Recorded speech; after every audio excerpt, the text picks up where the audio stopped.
ಪ್ರಪಂಚದಲ್ಲಿ 100% ನೀರು ಇದೆ.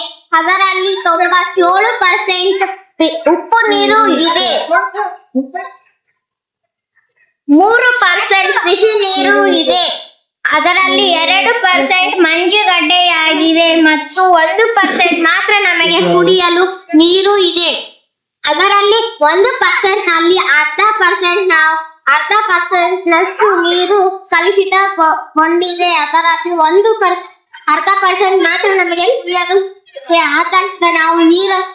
ಆದ್ದರಿಂದ ನಾವು ನೀರನ್ನು ಜೋಪಾನವಾಗಿ ಬಳಸಬೇಕು, ಮಿತವಾಗಿ ಬಳಸಬೇಕು. ಉದಾಹರಣೆಗೆ ಇಲ್ಲಿ ಪಕ್ಷಿ ಸಹ ನೀರು ಕುಡಿಯುತ್ತೆ. ಪಕ್ಷಿ ಕೂಡ ನೀರು ಕುಡಿಯುವುದರಿಂದ ಜೀವಂತವಾಗಿರುತ್ತದೆ. ಈ ಪ್ರಾಣಿಗಳೆಲ್ಲ ನೀರು ಕುಡಿಯುತ್ತದೆ. ಪ್ರಾಣಿಗಳು ಸಹ ನೀರು ಕುಡಿಯುವುದರಿಂದ ಬದುಕುತ್ತವೆ. ಸಸ್ಯಗಳು ಸಸ್ಯಗಳಿಗೆ ನೀರು ಹಾಕಿದರೆ ಅವು ಬೆಳೆಯುತ್ತವೆ. ಮನುಷ್ಯರು ಕೂಡ ನೀರನ್ನು ಕುಡಿದರೆ ಜೀವಂತವಾಗುತ್ತಾರೆ. ನೀರನ್ನು ಜಾಸ್ತಿ ಬಳಸಿದರೆ ನಾವು ಈ ತರ ಆಗುತ್ತೇವೆ. ಇಲ್ಲಿ ಒಂದು ಗುಂಡಿಯನ್ನು ತೋಡಿ ಅದರೊಳಗೆ ನೀರು ತುಂಬಬೇಕಾಗುತ್ತದೆ.